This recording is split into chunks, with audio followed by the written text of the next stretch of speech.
जय हिंद दोस्तों, आप सभी का स्वागत है। अगर आप मध्य प्रदेश के हैं तो इस चैनल को सब्सक्राइब जरूर कर ले, साथ में बेल आइकन को भी दबा ले। जी हां दोस्तों, आपको मध्य प्रदेश के ताजा और बड़ी खबरें रोजाना देखने को मिलेगी।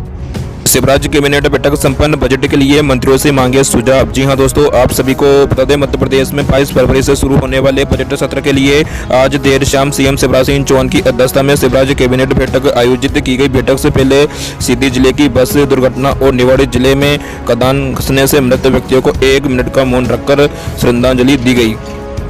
जी हां दोस्तों, सीएम शिवराज सिंह चौहान ने मंत्री परिषद के सदस्यों को सीधी जिले में हुई बस दुर्घटना के संबंध में जानकारी दी। उन्होंने बताया कि प्राप्त 7:30 बजे बस अनियंत्रित होने के कारण बाढ़ सागर बांध की नहर में गिरी। तत्काल प्रभाव से आरंभ हुआ रेस्क्यू ऑपरेशन पूर्ण हो चुका है। इस दुर्घटना में 45 लोगों की मृत्यु हुई है, जिसमें 24 पुरुष, 20 महिला और 1 बच्चा है। जी हां दोस्तों, सीएम शिवराज सिंह चौहान ने बताया कि प्रधानमंत्री नरेंद्र मोदी और केंद्रीय गृह मंत्री अमित शाह ने सिंधी में हुई बस दुर्घटना पर संवेदना व्यक्त की है। पीएम मोदी की पहल पर केंद्र शासन द्वारा 2 लाख रुपए और राज्य शासन द्वारा 5 लाख रुपए प्रत्येक मृत व्यक्ति के परिजन को सहायता दी जाएगी। जिला प्रशासन द्वारा तत्कालिक सहायता के रूप में संबंधित परिजनों को 10,000 रुपए की सहायता उपलब्ध करा दी गई है। पीएम मोदी ने प्रत्येक घायल व्यक्ति को 50,000 रुपए की सहायता देने की घोषणा की है। जी हां दोस्तों, सीएम शिवराज सिंह चौहान ने कहा कि ये सामान्य बजट नहीं बल्कि जनता की आकांक्षाओं को पूरा करने वाला बजट होगा। इस योजना में लंबे समय के आधार पर प्रावधान किए गए हैं। वही आज कैबिनेट बैठक में कई अहम मुद्दे पर भी चर्चा की जानी थी, जिसमें मौजूदा वित्तीय वर्ष के प्रथम अनुपूरक अनुमान वित्त और राज्य पिछड़ा वर्ग आयोग संशोधन विधेयक पर चर्चा संभव है। कैबिनेट में कुल 9 प्रस्तावों पर चर्चा कर निर्णय लिया जाना था। जी हाँ दोस्तों, मध्य प्रदेश सरकार बजट में किसानों की आय बढ़ाना चाहती है। इसके अलावा कई तरह की सिंचाई परियोजना सहित कर्मचारियों को 13% डीए बढ़ाने पर फैसला लिया जा सकता है। नगरीय निकाय और पंचायत चुनाव से पहले डीए बढ़ाकर सरकार 11 लाख से अधिक कर्मचारियों को और 80 लाख से अधिक किसानों को साधने की कोशिश कर सकती है। इसके अलावा किसानों को बिजली की सब्सिडी संबंधित योजना पर भी शिवराज सरकार बड़ी घोषणा कर सकती है। प्रदेश की स्वास्थ्य सेवाओं से लेकर घर घर जल पहुंचाने पर बड़ा निर्णय लिया जा सकता है। मध्य प्रदेश में झमाझम का दौर शुरू, इन जिलों में बारिश और ओले की चेतावनी। जी हां दोस्तों, आप सभी को बता दें, बंगाल की खाड़ी से लगातार नमी आने के चलते मध्य प्रदेश के मौसम में बड़ा बदलाव देखने को मिल रहा है। मंगलवार सुबह से ही भोपाल समेत कई जिलों में बारिश हो रही है। मौसम विभाग की माने तो बंगाल की खाड़ी से नमी मिलने के चलते मध्य प्रदेश में एक बार फिर बारिश का दौर शुरू हो गया है, जो 17 फरवरी से लेकर 19 फरवरी तक चलने के असर हैं। अगले 24 घंटों में भोपाल, इंदौर समेत कई जिलों में बारिश हो सकती है। जी हां दोस्तों, मौसम विभाग के अनुसार मंगलवार से गुरुवार के बीच बादल छाए रहेंगे और कई हल्की बूंदाबांदी हो सकती है। 16 से 19 फरवरी के बीच प्रदेश से भोपाल, होशंगाबाद, इंदौर, जबलपुर, शहडोल संभाग के जिलों में कई गरज चमक के साथ बारिश हो सकती है। इस दौरान कई ओले गिरने की संभावना है। इसका सबसे ज्यादा असर भोपाल, ग्वालियर, सागर, जबलपुर और चंबल संभाग में पड़ सकता है। जी हां दोस्तों, मौसम विभाग की माने तो बसंत के बाद अक्सर मौसम में बदलाव देखने को मिलता है। 22 फरवरी से तापमान में गिरावट के साथ ठंड बढ़ने की संभावना है। आने वाले 2 से 3 दिनों तक उज्जैन को छोड़कर सभी संभाग में बादल छाने और हल्की बारिश के असर है। ऐसे में फसलों को नुकसान होने की संभावना कम है।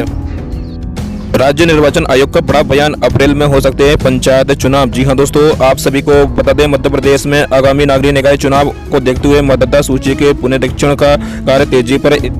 इसी बीच खबर है कि अप्रैल महीने में नागरिक निकाय चुनाव कराने के बाद राज्य निर्वाचन आयोग पंचायत चुनाव करा सकते हैं। माना जा रहा है कि बोर्ड परीक्षा से पहले ही प्रदेश में पंचायत चुनाव हो सकते हैं। इसके लिए राज्य निर्वाचन आयोग ने माध्यमिक शिक्षा मंडल से बोर्ड परीक्षा के बारे में जानकारी मांगी है।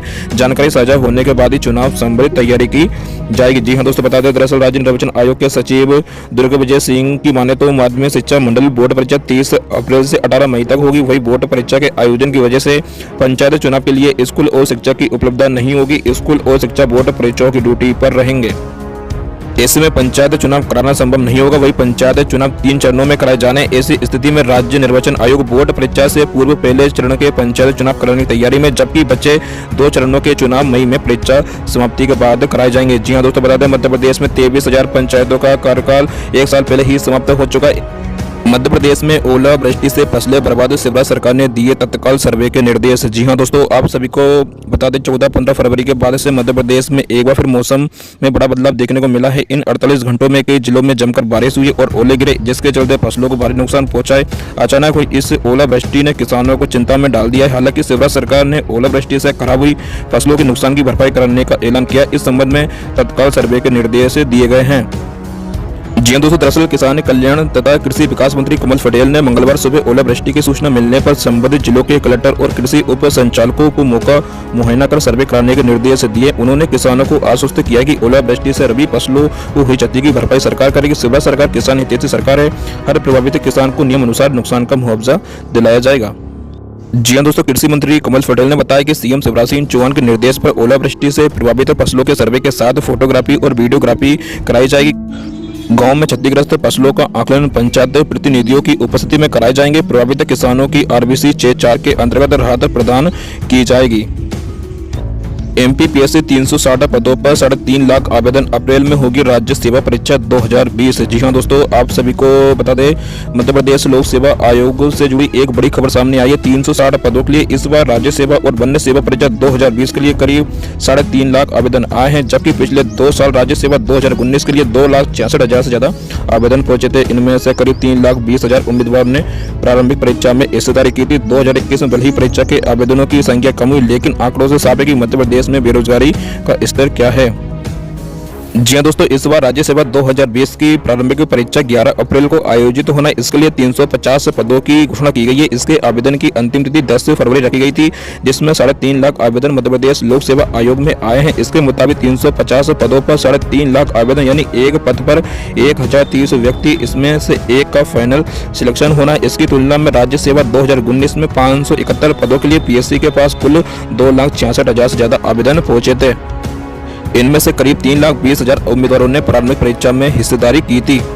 एमपी बोर्ड 10वीं और 12वीं के छात्रों को लेकर सीएम शिवराज सिंह चौहान ने दिए ये निर्देश। 42,000 को मिलेगा लाभ। जी हाँ दोस्तों, बता दें, मध्य प्रदेश माध्यमिक शिक्षा मंडल द्वारा आयोजित होने वाली 10वीं और 12वीं की बोर्ड परीक्षाएं शुरू होने से पहले सीएम शिवराज सिंह चौहान का बड़ा बयान सामने आया है। मुख्यमंत्री का कहना है कि कक्षा 10वीं और 12वीं की बोर्ड तथा महाविद्यालयीन परीक्षाओं को ध्यान में रखते हुए जनजातीय वर्ग के विद्यार्थियों को आवासीय सुविधा उपलब्ध कराने के उद्देश्य से छात्रावासों का संचालन आरंभ किया जा रहा है।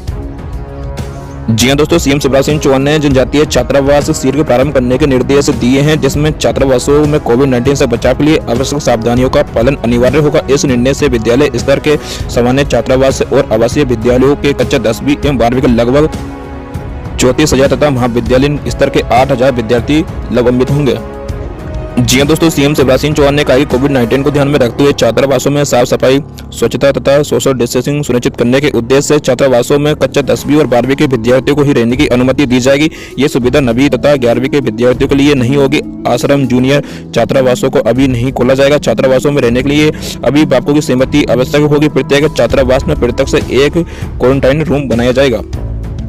परिवार पेंशन पर बड़ी तैयारी में शिवराज सरकार, कर्मचारियों को मिलेगा लाभ। जी हां दोस्तों, आप सभी को बता दें, मोदी सरकार ने बीते दिनों परिवार पेंशन नियम को लेकर बड़ा फैसला लिया था, जहां पेंशन नियमों में संशोधन किए गए थे। अब केंद्र सरकार की तर्ज पर मध्य प्रदेश शिवराज सरकार भी पेंशन नियम में संशोधन कर विचार कर रही है, जिसके बाद केंद्र के नए पेंशन नियम के ड्राफ्ट पर प्रशासन विभाग द्वारा चर्चा शुरू की जा चुकी है। जी हां दोस्तों, केंद्र सरकार की तर्ज पर राज्य सरकार भी परिवार पेंशन नियम में बड़े बदलाव करती है, तो इसका सीधा फायदा प्रदेश कर्मचारियों के परिवार को होगा। दरअसल केंद्र के बाद अब शिवराज सरकार भी परिवार पेंशन नियमों में सुधार करने जा रही है, जिसके लिए केंद्र के नए पेंशन नियमों के ड्राफ्ट का अध्ययन शुरू किया जा चुका है। जल्दी शिवराज सरकार पेंशन नियमों में संशोधन कर सकती है। जी हां दोस्तों, इन संशोधनों के तहत यदि पति और पत्नी दोनों राज्य शासन की सेवा में हैं, तो उन दोनों के मौत के बाद दोनों के ही मूल वेतन की 50% राशि आश्रितों को दी जाएगी। बता दें कि इससे पहले के नियम के तहत पति और पत्नी के राज्य शासन की सेवा में होने के बावजूद इन दोनों में जिनकी पेंशन अधिक होती थी, केवल उनके मूल वेतन का 30% आश्रितों को दिया जाता था। 7 लाख युवाओं को रोजगार देने का प्लान तैयार, सीएम ने दिए ये निर्देश। जी हां दोस्तों, आप सभी को बता दें, नागरिक निकाय चुनाव और पंचायत चुनाव से पहले शिवराज सरकार का रोजगार और आत्मनिर्भर मध्य प्रदेश पर विशेष फोकस है। हर विभाग में युवाओं के रोजगार के अवसर तलाशे जा रहे हैं। अब सीएम शिवराज सिंह चौहान ने वन आधारित गतिविधियों एवं वनोपजों के विक्रय में रोजगार बढ़ाने के निर्देश दिए हैं। जी हां दोस्तों, दरअसल वन विभाग के कार्यों की समीक्षा बैठक में सीएम शिवराज सिंह चौहान ने कहा कि वनावरण में वृद्धि के साथ ही वन आधारित गतिविधियों तथा वनोपजों के संग्रहण और विक्रय में रोजगार के अवसर बढ़ाए जाएंगे। 7,68,000 व्यक्तियों को 100 दिवस से रोजगार देने का एक्शन प्लान तैयार हो गया है, जो 1 अप्रैल 2021 से क्रियान्वित होंगे। इसके साथ ही 317 ग्राम वन समितियों की सूक्ष्म प्रबंध योजना तैयारी की गई है। जी हां दोस्तों, सीएम शिवराज सिंह चौहान ने कहा कि वनावरण बढ़ाने वाली वन समितियों को प्रोत्साहित और पुरस्कृत किया जाएगा। वन समितियों को सशक्त बनाया जाएगा। स्वयं वन क्षेत्र विस्तार में बेहतर कार्य करने वाली वन समितियों के द्वारा लगाए गए वनों का अवलोकन करेंगे। प्रदेश में 32 लघु वनोपजों का न्यूनतम समर्थन मूल्य घोषित कर दिया गया है। समर्थन मूल्य